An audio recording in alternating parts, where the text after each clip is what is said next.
tablet thing here, so it works pretty well. Well, it's nice because, I can scroll up and. Yeah. All right.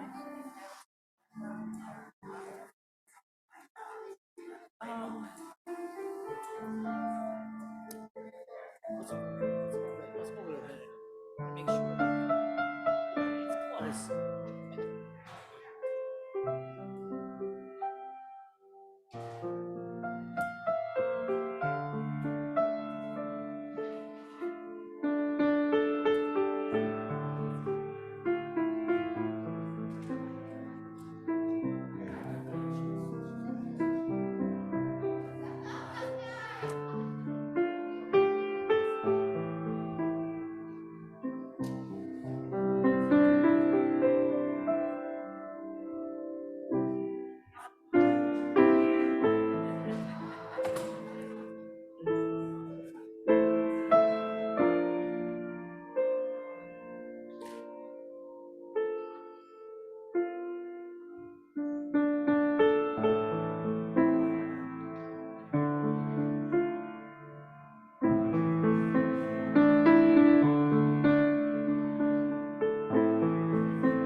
Bring them up.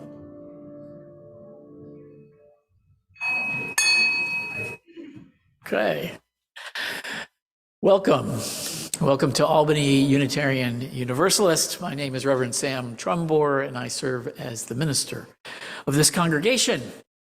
Our theme for this month has been vulnerability.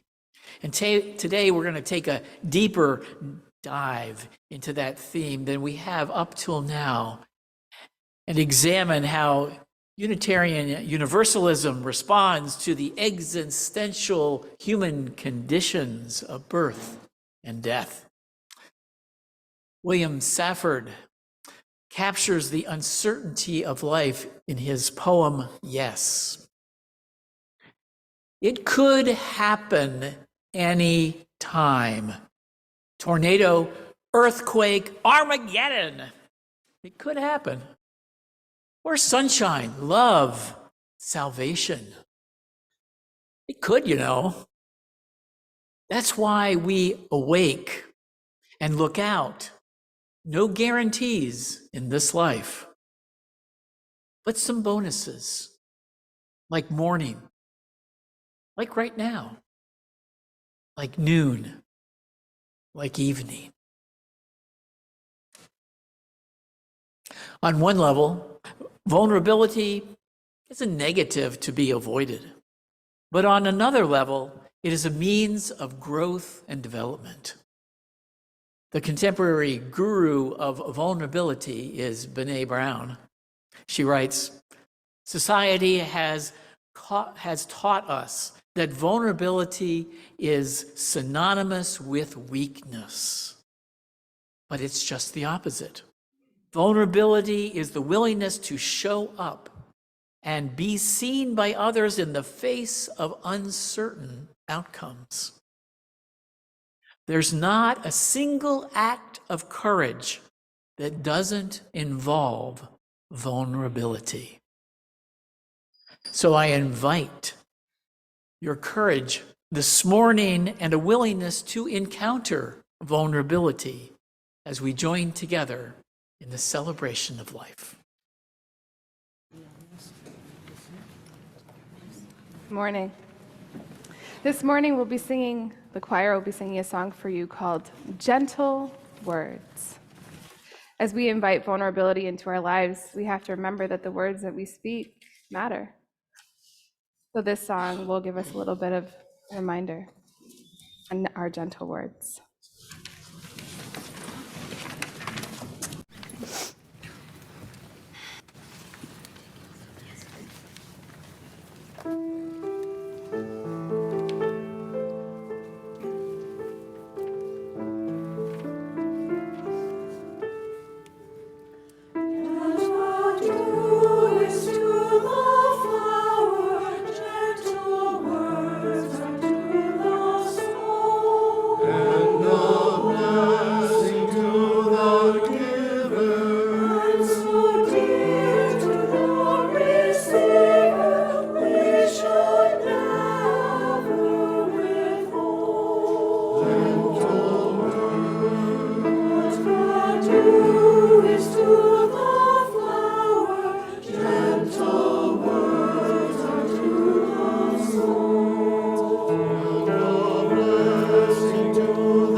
Let us light our chalice to begin our service with the words that you'll see on the screen or have in your program.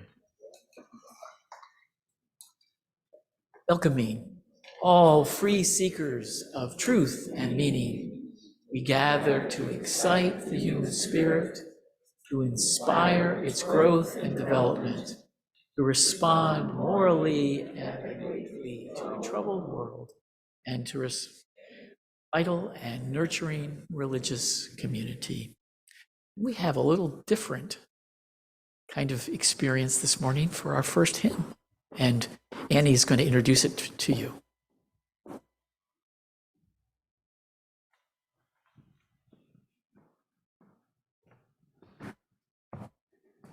So Sam said we're going to take a deeper dive into vulnerability. And sometimes dancing is a thing that makes us feel vulnerable. You can't hear? Okay. Dancing can be something that makes us feel vulnerable. So I am going to invite you to join me in some movement with this morning's hymn. And I'm going to show you the movements. The middle of this hymn is when you can expand your reach, because that part of the hymn is about dancing, and it's whatever you want to do. So the first verse, if you'd like to stand, please do. If you'd rather sit, feel free. And I would encourage you to spread out a little bit if you have room. If you bump your neighbor, that's okay. We all love each other here, right? But we're going to start. The first word is comfort, and I'll just show you before we actually go into the hymn. We're just going to hug ourselves for comfort. It's going to be comfort me. The second is speak for me, so we're just going to use a hand gesture for speak, and then it's going to be dance, whatever you want to do. And then the next gesture is going, the next word is sing, and we're actually going to use the sign for sing. So 1 arm and a half circle, and then we're going to conduct just like Olga conducts. And then the last one is going to be comfort me again, so the hug. When we get to the oh my soul part in every verse, we're going to be reaching our arms up in the air. And then bringing the hands to heart center and a little bow. So that's it. The words keep repeating, so you get a chance to practice this all, over and over in each verse, which is awesome. And I would encourage you to join us in dancing and singing. And even if sitting is what is comfortable for you, you can actually do arm movements to in your seat.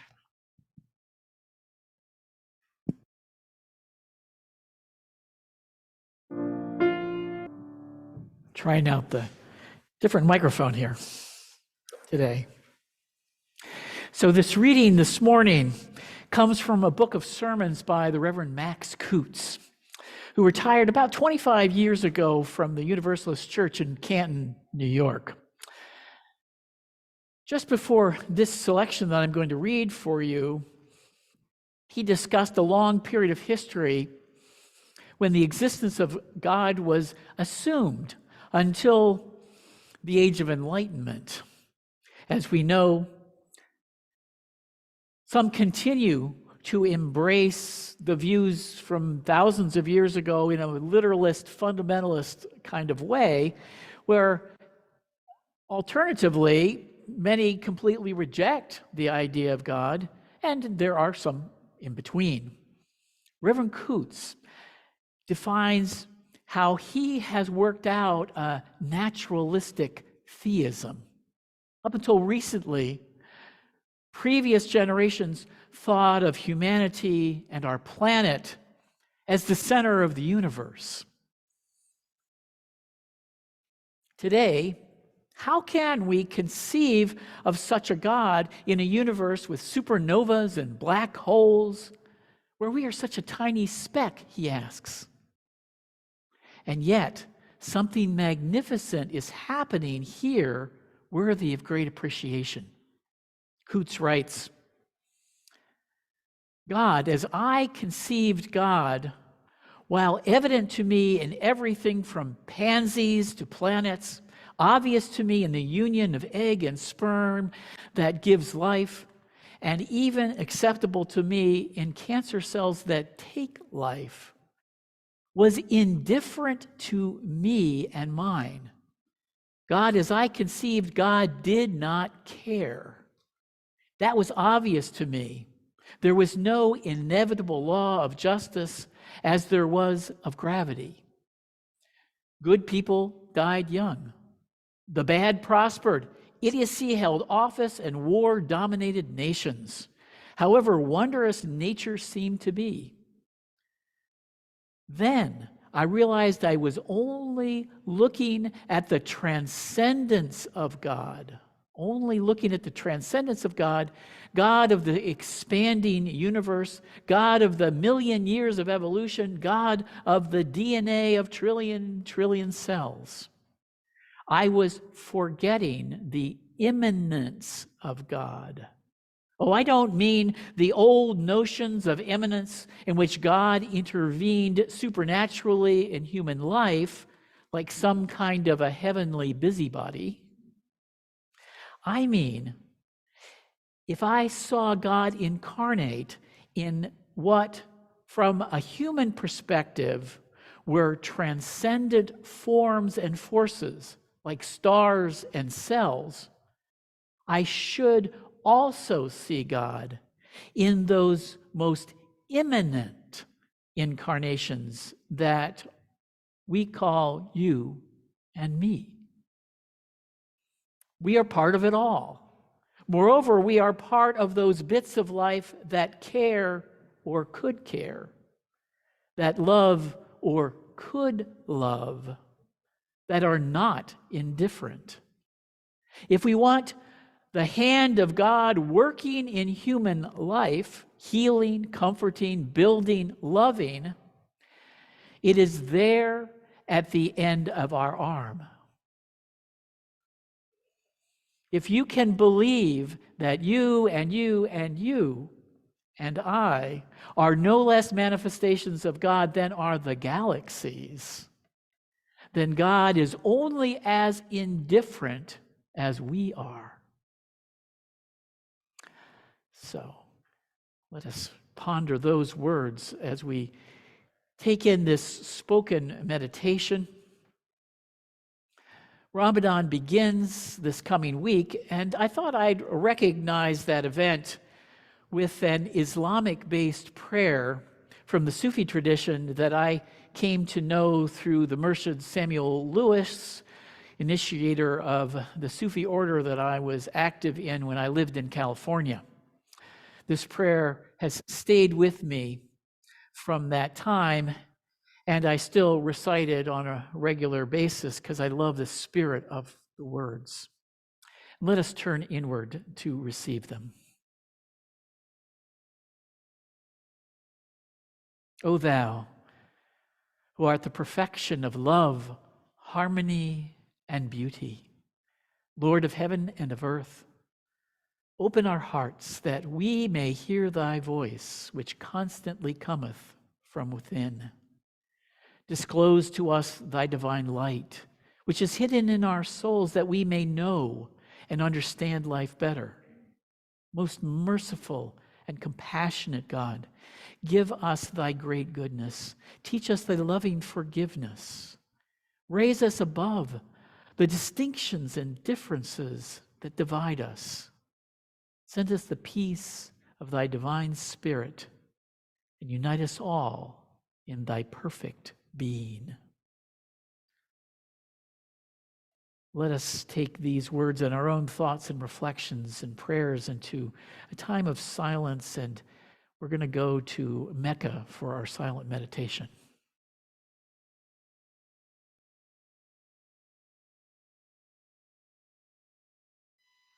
ويقول الذين كفروا لولا أنزل عليه آية من ربه قل إن الله يضل من يشاء ويهدي إليه من أناب الذين آمنوا وتطمئن قلوبهم بذكر الله ألا بذكر الله تطمئن القلوب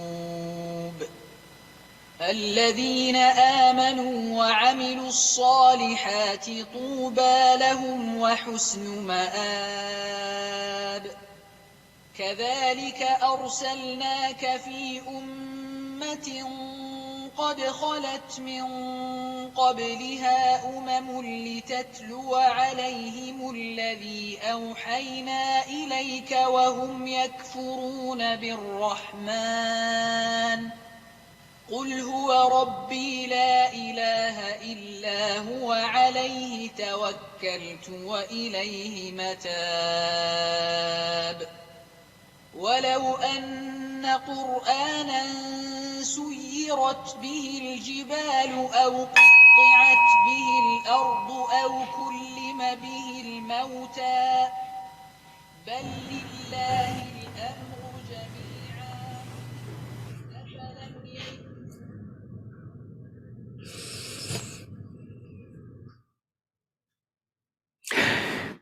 During Ramadan, fasting from food and liquids during the daylight hours is a central part of that month of Ramadan. Ramadan is the 9th month of the Islamic calendar. Annual observances during this month, one of the 5 pillars of Islam, include fasting, extra prayers, reflections, and community support. It marks the first revelation to Muhammad, peace be upon him.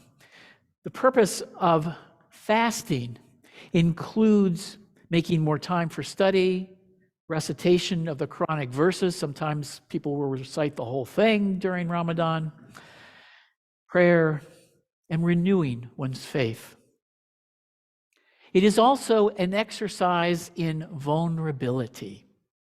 Those who fast, especially during the long summer days, because Ramadan rotates around the year, it's on the lunar calendar, those fasting can find the practice very stressful. Fasting just isn't very pleasant. And I'm told you can get accustomed to it. But even then, I'm sure it remains an unpleasant experience for many. This isn't some kind of cleansing juice fast. No food or water, nothing by mouth. And that doesn't make the body very happy.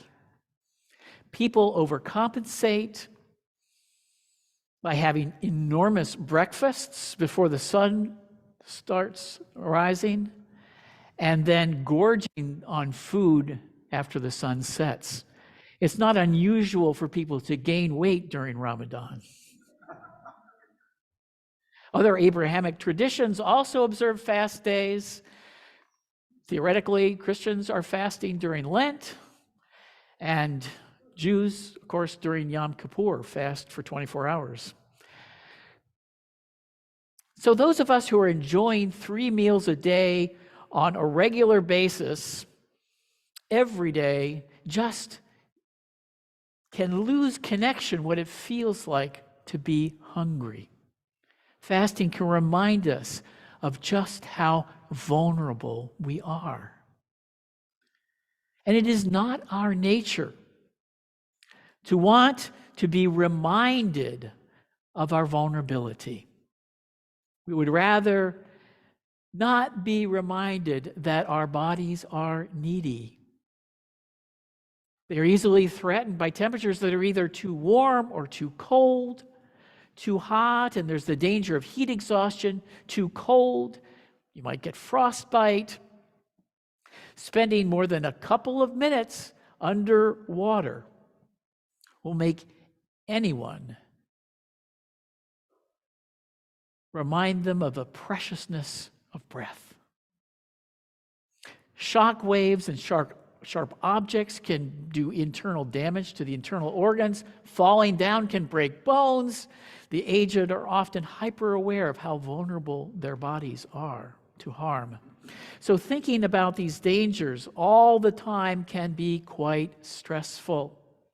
And that is because harm to this vulnerable body can, of course, lead to illness and death. And one unpresent reality of being alive is knowing the real danger that someday we will die. And it can happen randomly by being in the wrong place at the wrong time. Thinking about that stray bullet that killed the child on Clinton Avenue a few years ago. Are you connecting with, getting in touch with the feeling of vulnerability yet? I could go on a little bit longer, but I won't. My point here is that the human nature, the human condition, is to want to be comfortable and to stay comfortable. Most people have a strong aversion to contemplating their own deaths. Terror management theory has evolved from the work of Ernest Becker and his book, The Denial of Death. Repeated experiments have shown that people are strongly motivated to avoid the topic and react badly to being reminded of their mortality. And there are times in life, though, that our natural avoidance strategies can fail us. A loved one dies. An experience of a relationship failure or estrangement, diagnosis of a serious life-threatening illness, chronic medical condition, the experience of poverty and oppression. Even the positive experience, such as the birth of a child or the beginning of a marriage, can bring up anxieties about the future. Madeline L'Engle writes, "I've made myself vulnerable. I've let myself care. I've opened my firmly closed heart. My safety is gone. It's no longer there. My protection is falling apart." Nobody promised our hearts would be safe or our bodies protected from harm. A moment can change all we think that we have. Hope will endure through the storm. In these stressful situations, people often turn to religion for support and for hope. My question for us today is, what does Unitarian Universalism have to offer? I know what I'd hear if I entered many churches, synagogues, and mosques for worship. There would be an acknowledgement of the vulnerability of the body, and there would be a recognition that who I am is not my body, but rather my soul. That part of me that is the essence of me will survive the death of my body. It will either go to heaven or to hell, and there I will continue to live for eternity. If I go to heaven, all my beloved relatives will be there to greet me just as I remember them. Kitty and Buffy, our childhood cat and dog, and Bodhi and Shakti, Philomena and my cats will be there waiting for me too, and we'll be able to live there happily ever after. If that actually happens, I know that I will want to sing in the heavenly choir for an eternity, or alternatively hanging out with the Buddha or Jesus or all the illuminated souls who in the Sufi tradition form the embodiment of the Master, the spirit of guidance. This narrative can sound appealing and can calm people's anxiety about death. But it doesn't work for a lot of Unitarian Universalists. Now, let me be crystal clear about this. You are certainly welcome to believe this as a Unitarian Universalist. I'm just saying that it doesn't work for many in our congregations.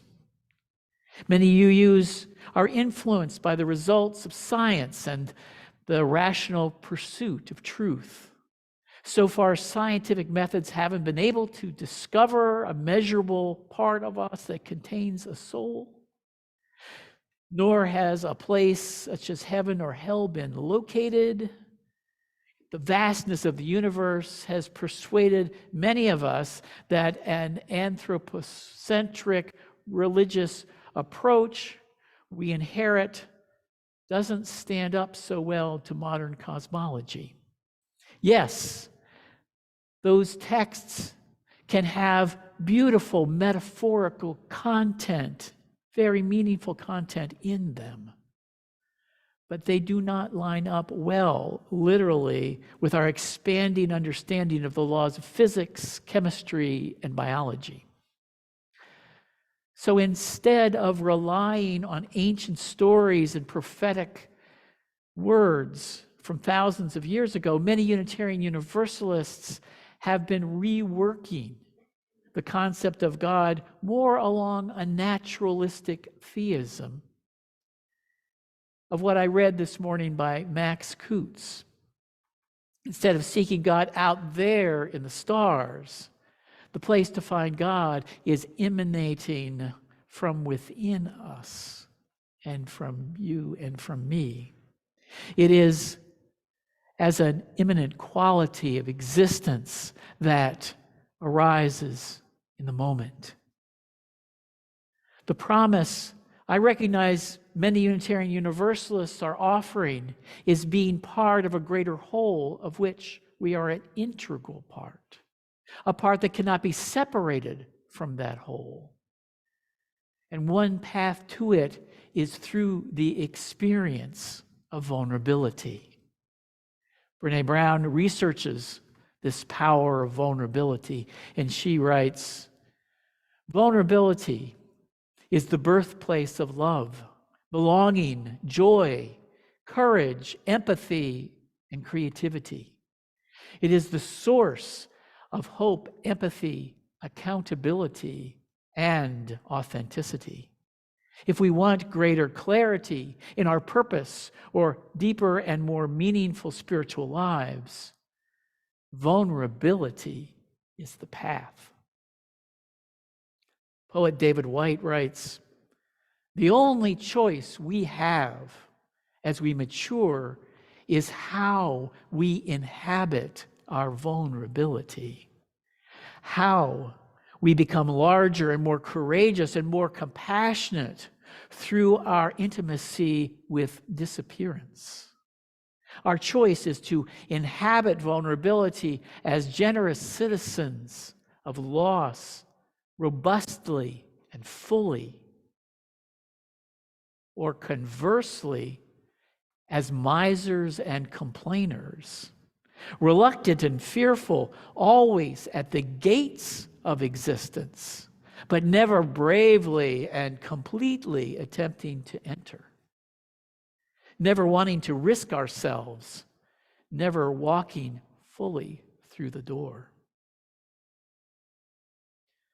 Vulnerability can be like the doorway to love, courage, compassion, empathy, joy, and belonging. It is the doorway to the capacities to be in community in transformational ways. Vulnerability opens the experience of self-transcendence through relationships in community. And this is the kind of supportive community that we create in our congregation. How can that happen here? One of my favorite ways that it happens here is in the choir. Each person contributes their voice, and the director works to help the altos and the tenors, the sopranos and the basses blend their voices in a way that makes beautiful music that can move us. That movement can also happen as we sing as a whole these songs and hymns together, allowing our enthusiasm for the music to blend our voices together. Our Sunday service itself can be transformational. The inspirational words, the music, the rituals, the architecture of this room, the light coming through the windows, sharing a common experience with others can touch our hearts.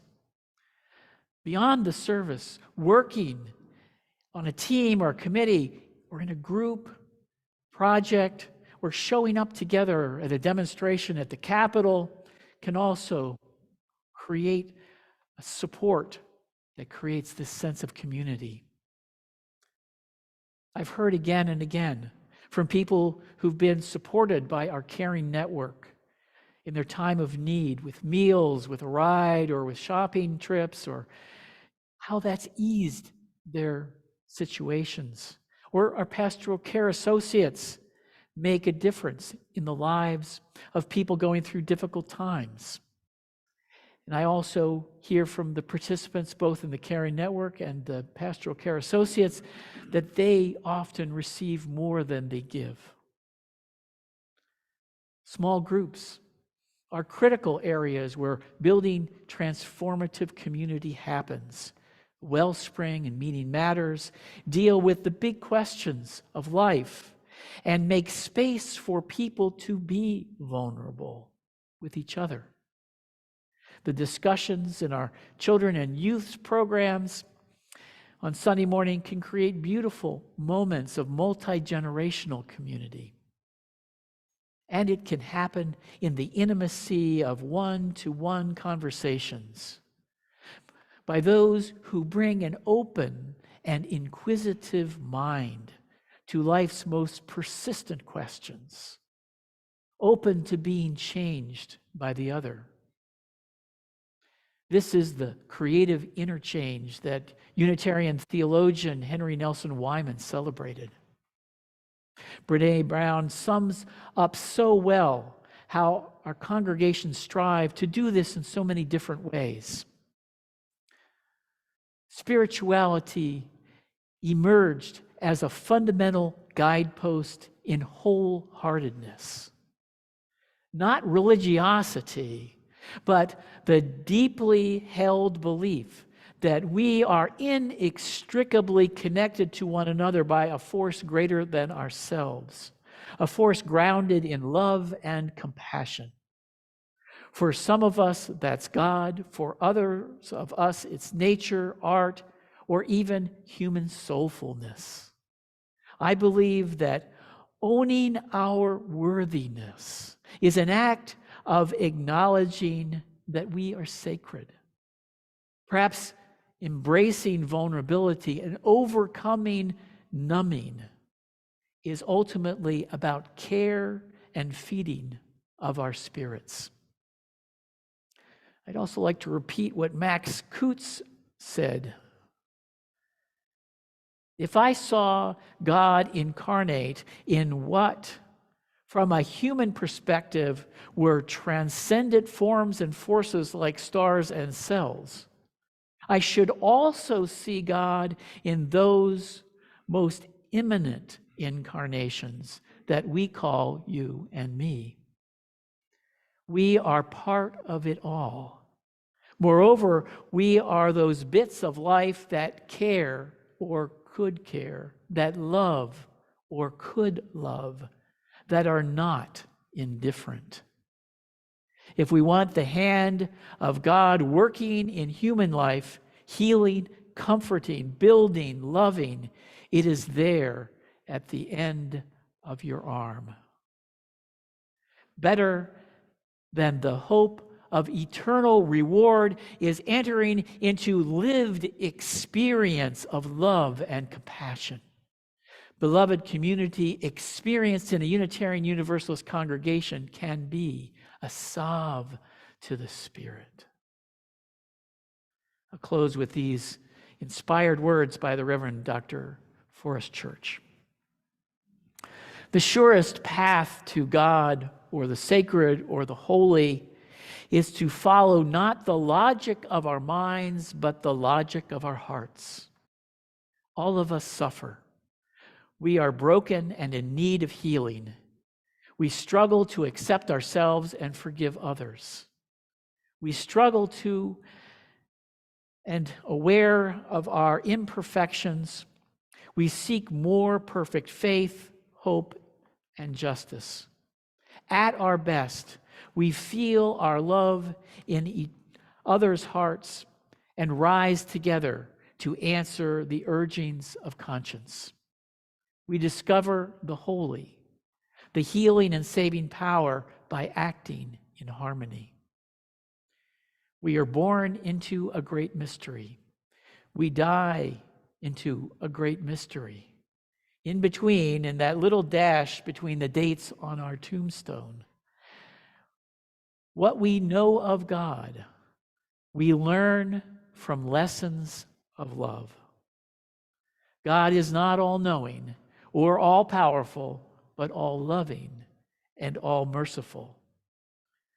When love dwells in our hearts, we dwell in God's presence. When love dwells in our hearts, we dwell in God's presence. So be it.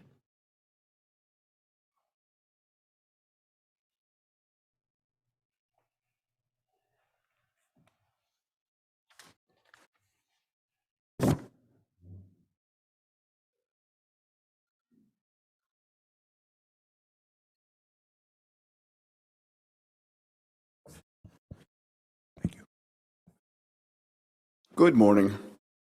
I'm Albert DeSalvo, and I am the Service Associate today. Before I introduce the offering, we need to note that with the exception of the Our Whole Lives for grades 8 and 9, Sunday morning programming for children and youth ends at 11:15. So if you have children in the pre-K through 5th grade, please pick them up from their classrooms at this time. Older kids will be released on their own at 11:15 to reconnect with their grown-ups. Please feel free to leave the service when it's time to pick up your children. Now, an important way we celebrate life each Sunday is by offering an opportunity to practice generosity. Members and friends support our congregation with an annual pledge paid throughout the year.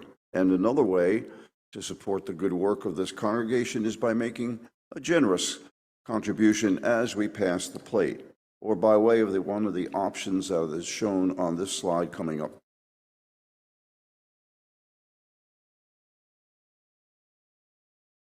And the slide is a little bit late.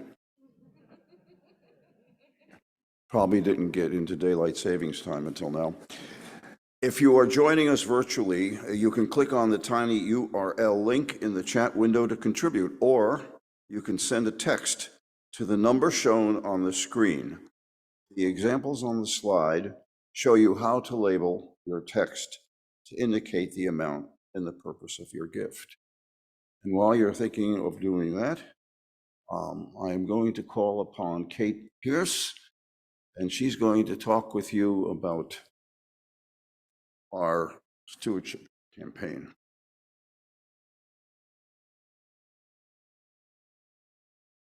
Good morning. My name is Kate Pierce Nims, and I've been a member of the congregation since 2020. And I'm going to share a little bit of my vulnerability with you this morning, because I'm sure you are all already aware that this is a community worth investing in. But I would just invite you to take a couple moments to hear my personal perspective as a relatively new member of this community. Like I said, I joined in 2020. I came for the first time in 2019. So for most of my experience at the UU, we have been in the COVID pandemic. And I'm a new member to this UU and to Unitarian Universalism in general. So my experience has only been what I've experienced so far in the past couple of years. And what I have found in this community is exactly what I was looking for. I've been in the Albany area for quite a while. I was a college student at the College of St. Rose. Didn't know that this place was just down the road until well after I graduated. And when I came here, I was looking for community and a sense of belonging. And I've really found that, and I just wanted to share that with you today.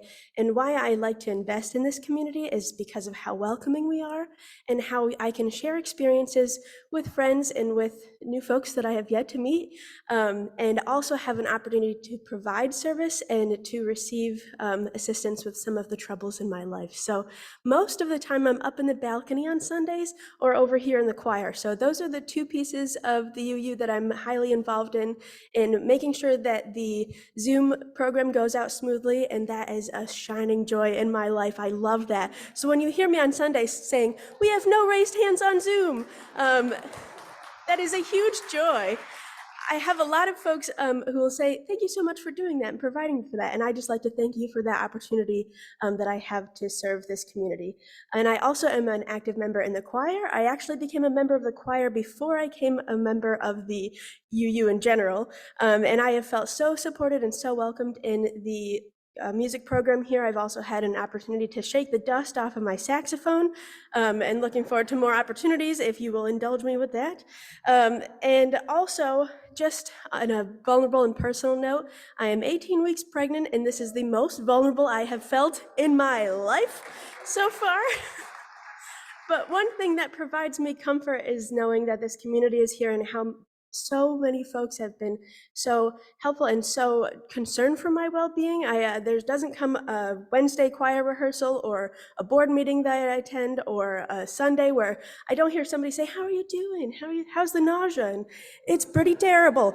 But I am really looking forward to my future here in this community and growing my family. My husband and I got married last year, and we've been able to make friends in the congregation and to see the vision of our family growing here in the Capital Region, and specifically here at the UU. So I'm really, really looking forward to learning more about the religious education program, which I've said multiple times, that's the thing that I know the least about here, which I'm sure I'll get more familiar with soon. So thank you for listening to me this morning. That's a bit of a piece of why I invest in the Albany UU community and why I believe that stewardship is a really important part of being a part of this community.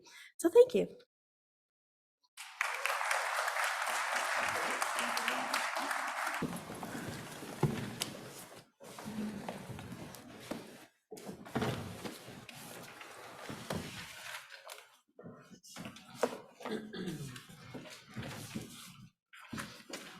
Good morning. My name is Randy Rosette, and I am here today as a pastoral care associate. Annie Lipinski also joins me in this role today to support you. This time is set aside in our service for sharing significant personal milestones in our lives. There are several ways to share a joy or sorrow. On Zoom, you can click the raise hand symbol. The technician will call you to unmute and share your joy or sorrow. Those in Community Hall will be able to come forward and select a stone to place in the bowl on the table. If you wish, you can share your joy or sorrow at the microphone. Please also consider sharing your sorrow after the service with one of our pastoral care associates. We'll begin by reading items that were submitted this past week. That will be followed by the spoken joys and sorrow on Zoom, and finish with any joys and sorrows to be shared here in Community Hall. So Chris, is there anything from during the week? I have nothing from the pre-submitted ones. Okay.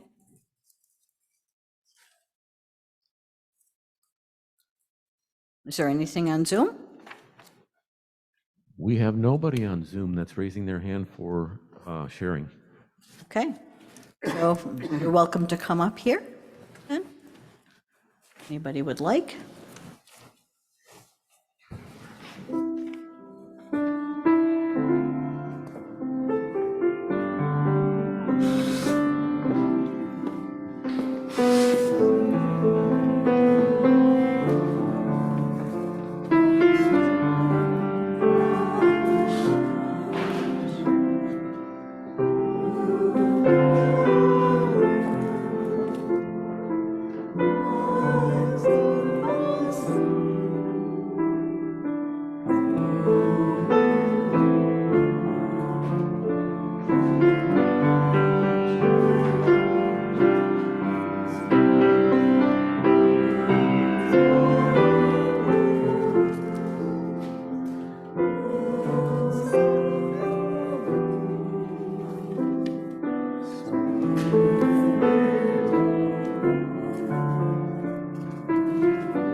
Hi, everyone. Liz Richards-Hart.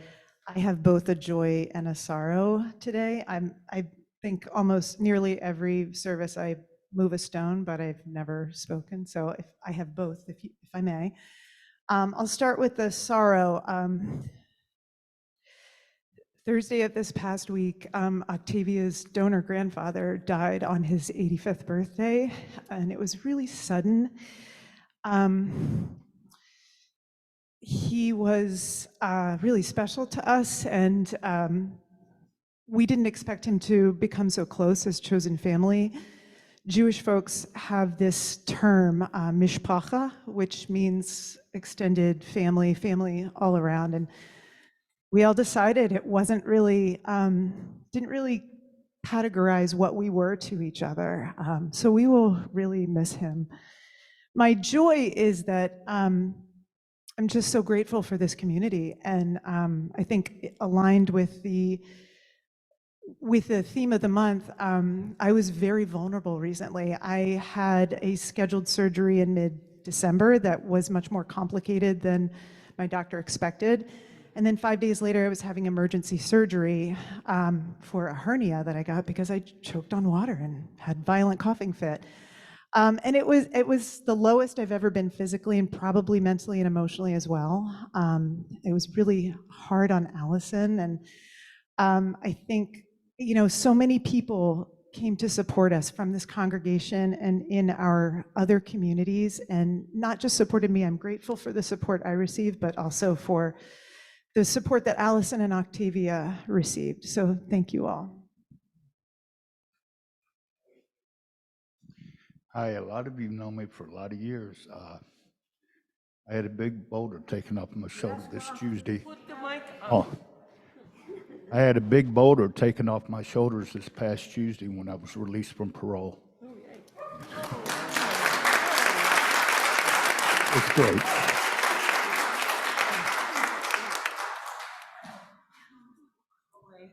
I just found out about it. He called me yesterday and told me that he was going to be sharing it today.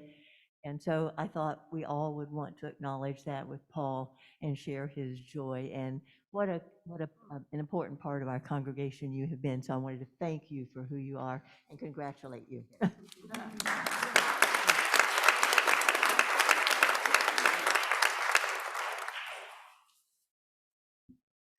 Good morning. I'm Mary Applegate, and I wanted to talk a little about last weekend. I was in my hometown for the memorial service of a beloved family friend, Gunlug Anderson, somebody I knew since I was like 7 years old in 1965, a long time ago. She died at age 85 and had a memorial service. And her life embodied what Sam was talking about earlier about vulnerability, which she had known since she was a small child growing up in Finland in the era of Stalin, which would be a lot like a little girl growing up in Ukraine today. So through that period and then the death by suicide of her youngest child, she was somebody who really transformed those experiences of vulnerability into a beautiful life of love and service to the rest of the community, and she will be so missed by everybody who knew her. We have one more. Hi, Dick Dana from the balcony. I visited Bill Morrison yesterday. He had a stroke back on March 11th. I got a call from his wife Beverly, and I went and visited him. He's in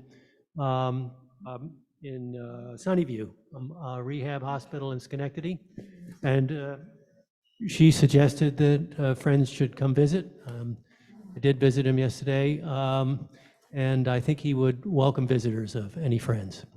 Any questions you have, just nab me in coffee hour. As I select a stone on behalf of those joys and sorrows that are left unspoken, let us hold all we've heard and felt in our hearts.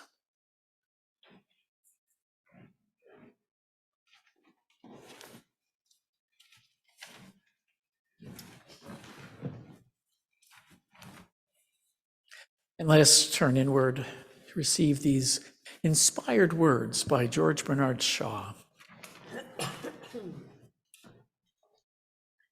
My life belongs to the whole community.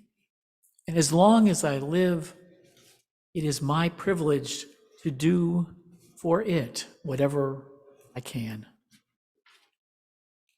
I want to be thoroughly used up when I die. For the harder I work, the more I live. I rejoice in life for its own sake. Life is no brief candle to me. It is a sort of splendid torch, which I have gotten a hold of for the moment. And I want to make it burn as brightly as possible before handing it on to future generations. So be it. And amen.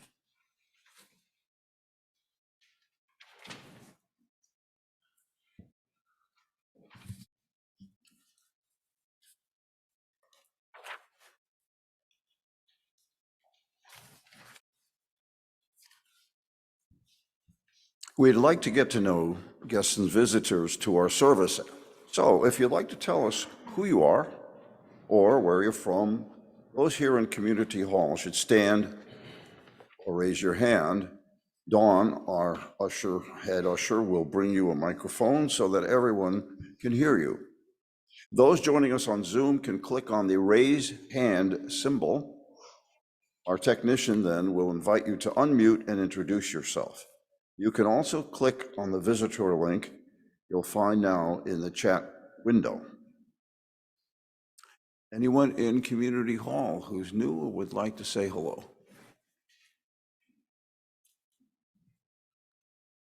Hi, my name is Ingrid Furlong. I've just moved to Albany to be closer to one of my daughters. And I've been at UU for more than 35 years, not too long.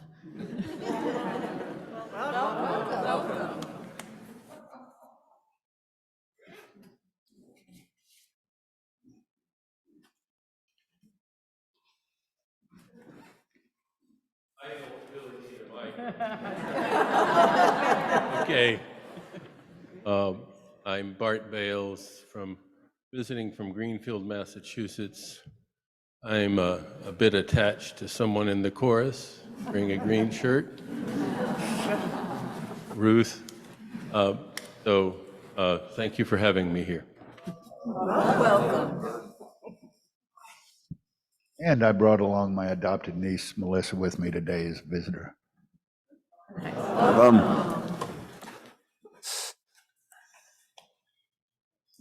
Anyone else on Zoom?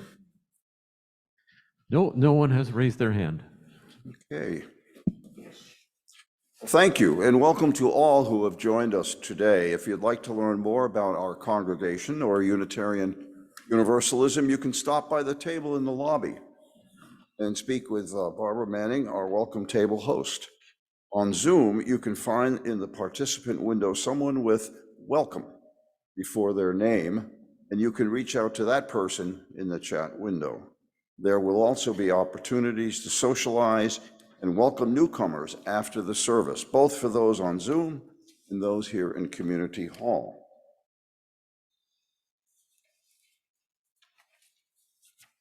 I believe we may have a community message today from Pastoral Care Associates.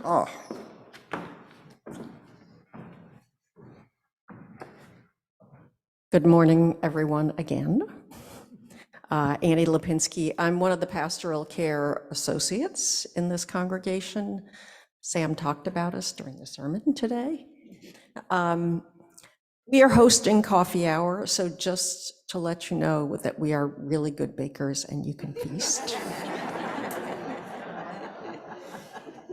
But most of us will also be here during coffee hour, and we welcome any sharing that you want or need to do. That's what we're here for, is to provide an ear to listen. If you ever want to email us, call us. There's contact information. Actually, there's brochures that will be out there today. But we are support for the community, and we want to be here for you. So feel free at any time to get in touch. Thanks.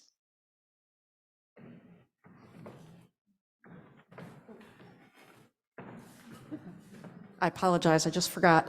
So we are sponsoring a workshop for people who are dealing with any kind of loss in their lives. That was scheduled for next weekend on Saturday, but we have a scheduling conflict, so we are going to reschedule that.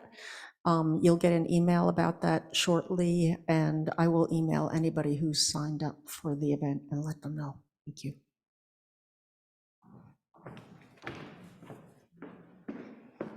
I can attest to that the cookies are fresh because I saw Annie coming in with them.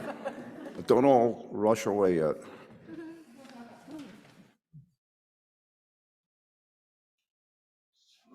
We have one announcement.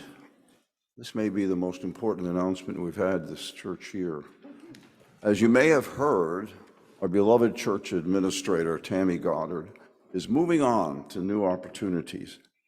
There will be an appreciation for Tammy during the service next week, followed by an opportunity to speak with her and sign a memory book at coffee hour.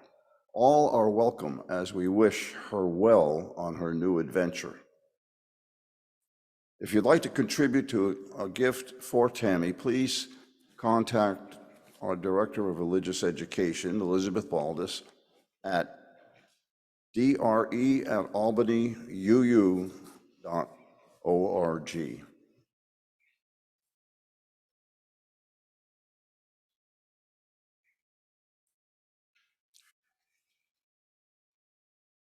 These closing words are by Jean Olson. May you be brave enough to expose your aching woundedness. May you speak to your deepest truths, knowing that they will change as you do. May you sing with music within you, composing your own melody, playing your song with all your heart. May you draw, paint, sculpt, and sew, showing the world your vision. May you write letters, poetry, biography, slogans, graffiti, the great novel, laying bare your words to love and hate. May you love, even though your heart breaks again and again, until the end of your days. May your life be filled with possibilities and courage.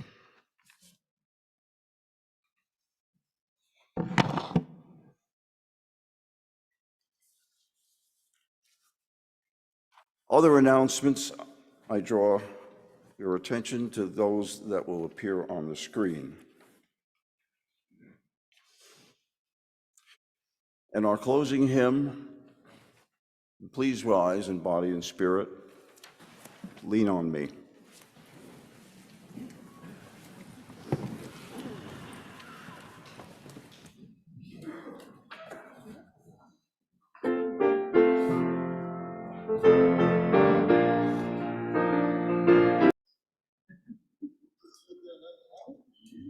As we extinguish the chalice, please join in the words shown on the screen.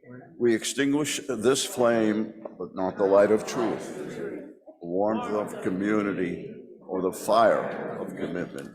These we carry in our hearts until we are together again. Those on Zoom are encouraged to join a breakout room for conversation and fellowship. You can click to accept the breakout room assignment when it appears on your screen.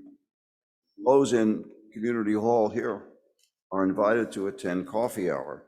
We especially encourage guests and visitors to join us for coffee and refreshments. Anyone on Zoom or in Community Hall is welcome to a congregational response to discuss Reverend Sam's topic this morning. You can stay in the same Zoom meeting for those of you who are on Zoom, or you can stay, of course, right here in Community Hall, and the discussion will begin in a few minutes.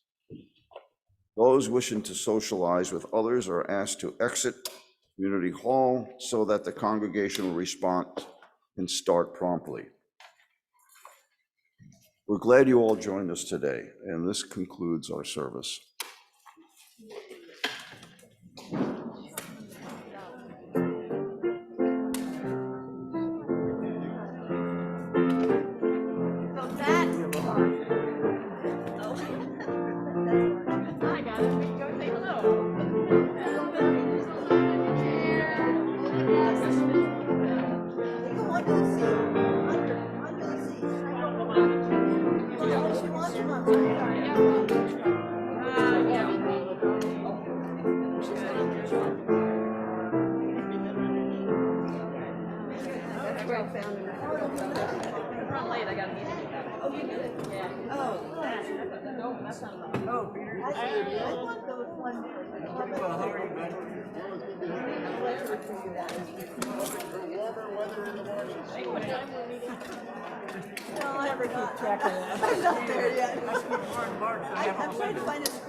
I heard you talking about it.